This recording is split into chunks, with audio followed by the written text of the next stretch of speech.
ಪ್ರಿಯ ವೀಕ್ಷಕರೇ, ನೀವು ನೋಡ್ತಾ ಇದ್ದೀರಾ ಇವತ್ತು ರಾಜ್ಯಾದ್ಯಂತ ಶರಣ ಶ್ರೀ ಅಂಬಿಗರ ಚೌಡಯ್ಯನವರ ಜಯಂತ್ಯೋತ್ಸವ ರಾಜ್ಯಾದ್ಯಂತ ನಡೀತಾ ಇದೆ. ಆದರೆ ಇವತ್ತು ರಾಣೆಬೆನ್ನೂರು ಹಾವೇರಿ ಜಿಲ್ಲೆಯ ರಾಣೆಬೆನ್ನೂರು ತಾಲೂಕಿನ ಚೌಡಯ್ಯದಾನಪುರ ಗ್ರಾಮದಲ್ಲಿರ್ತಕ್ಕಂಥ ತುಂಗಭದ್ರಾ ನದಿಯ ತಟದಲ್ಲಿರುವ ಶರಣ ಶ್ರೀ ಅಂಬಿಗರ ಚೌಡಯ್ಯನವರ ಜಯಂತ್ಯೋತ್ಸವವನ್ನು ಆ ಗ್ರಾಮದ ಎಲ್ಲ ಸಮಾಜದ ಮುಖಂಡರು ಹಾಗೂ ಗಂಗಾ ಮತಸ್ಥ ಸಮಾಜದವರು ಮತ್ತು ಸ್ಥಳೀಯ ಶ್ರೀ ಒಡೆಯರ ಚಿತ್ರಶೇಖರ ಶಿವಾಚಾರ್ಯ ಮಹಾಸ್ವಾಮೀಜಿಯವರ ನೇತೃತ್ವದಲ್ಲಿ ಈಗಾಗಲೇ ಶರಣ ಶ್ರೀ ಅಂಬಿಗರ ಚೌಡಯ್ಯನವರ ಜಯಂತ್ಯೋತ್ಸವ ಕಾರ್ಯಕ್ರಮ ನಡೆದಿದೆ. ಹೀಗಾಗಿ ನೂರಾರು ಜನ ಭಕ್ತರು ಇಲ್ಲಿ ಇವತ್ತು ಆಗಮಿಸಿ ಶ್ರೀ ಅಂಬಿಗರ ಚೌಡಯ್ಯನವರ ದರ್ಶನವನ್ನು ಪಡಿತಾ ಇದ್ದಾರೆ.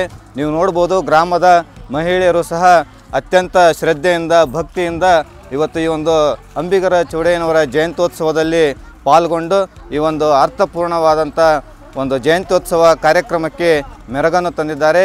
ಅಷ್ಟೇ ಅಲ್ಲದೆ ಇವತ್ತು ಈ ಅಂಬಿಗರ ಚೌಡಯ್ಯನವರ ಜಯಂತ್ಯೋತ್ಸವದ ನಿಮಿತ್ತ ಸಹ ಮಹಾಪ್ರಸಾದವನ್ನು ಸಹ ನೆರವೇರಿಸಿದ್ದಾರೆ.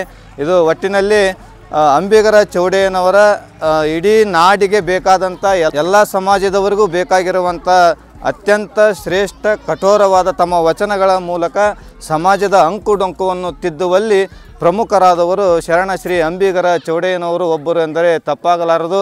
ಅವರ ವಚನಗಳು ಇಂದಿಗೂ ಅರ್ಥಗರ್ಭಿತವಾಗಿ ಕಠೋರವಾಗಿ ಎಲ್ಲರ ಒಂದು ಮನಸ್ಸನ್ನು ಸೆಳೆಯುವಂಥ ಅವರ ವಚನಗಳು ಇವತ್ತು ಸಮಾಜದಲ್ಲಿ ಅಜರಾಮರವಾಗಿ ಉಳಿದಿವೆ.